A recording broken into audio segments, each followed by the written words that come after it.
So we recently got the question on icon overrides, and there's like a common situation where as a designer you have this button, and for example you have an inverse button, and you would be um, overriding this icon.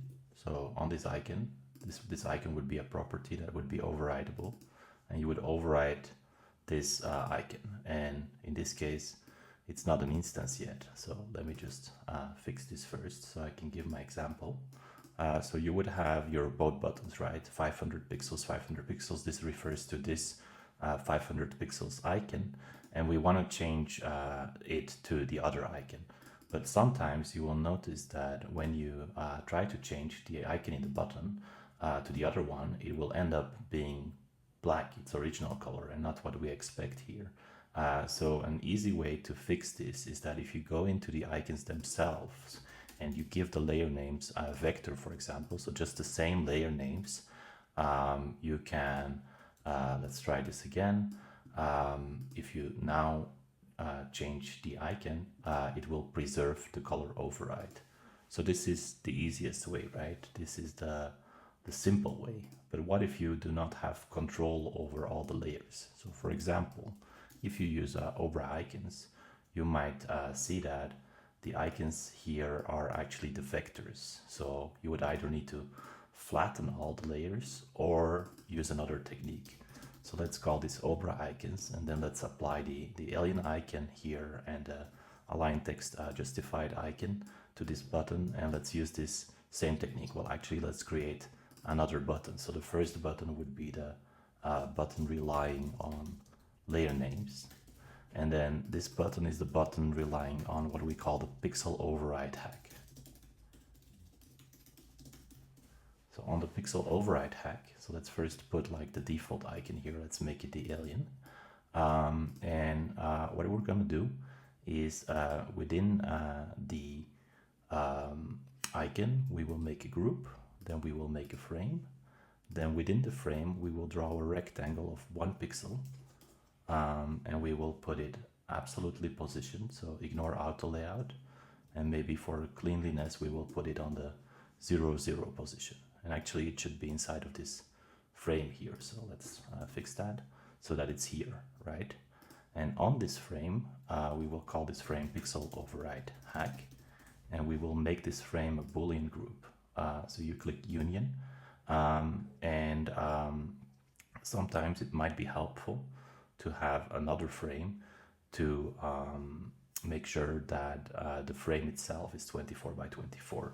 But for some use cases, or most use cases actually, it doesn't really matter, and you can just leave it like this. What you would do now is that you would toggle the layer visibility of your pixel. So this icon, this layer, I'm naming it pixel.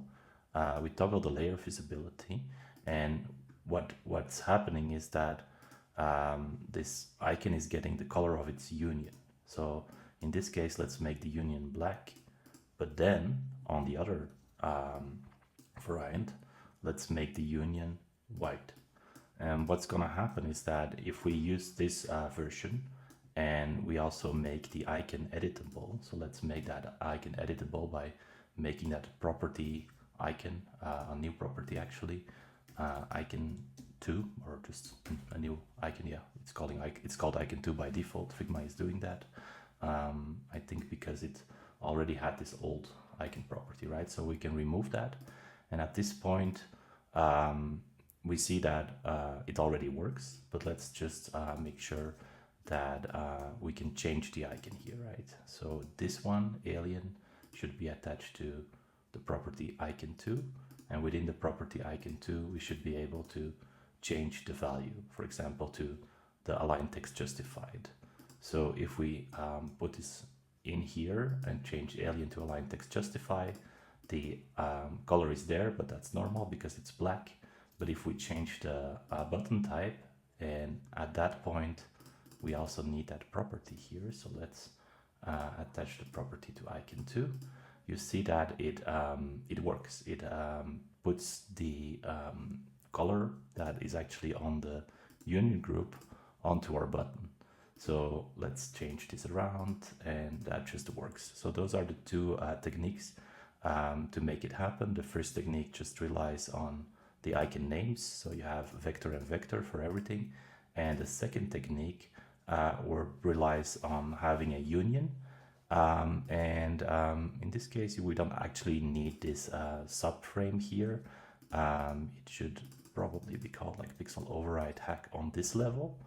And then within the pixel level, we could probably also use this pixel. I'm just experimenting here, right? Now that I'm here, it maybe use this pixel to create a bounding box so that our icon is always 24 by 24. Because the thing with the groups is that it takes on the space of whatever icon is on there.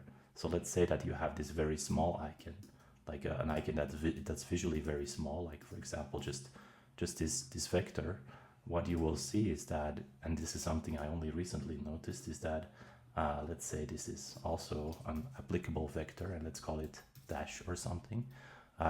What I've seen is that here, if you now apply the dash, for example, like this, you will see that the alignment of your icon also changes. So a recent discovery is that we should actually also put like a frame around this icon where we want the desired icon size as 24 by 24, for example. And then we would possibly center. So this would be like a icon holder. And I know this is a lot of extra layers, but they have a reason. And this icon holder would hold like the original size of the icon that we want.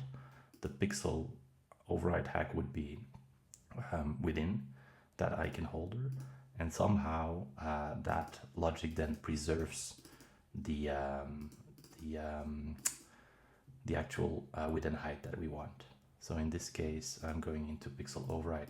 I can put it on white again, and what we see is that if we change the type of the button here, this is a 24 by 24 pixels frame. So this is a bit involved, and when your colleagues or other designers might see the icon holder and the pixel override hack and then a pixel layer and then the original icon, they might be wondering like what is going on here, but it has a reason.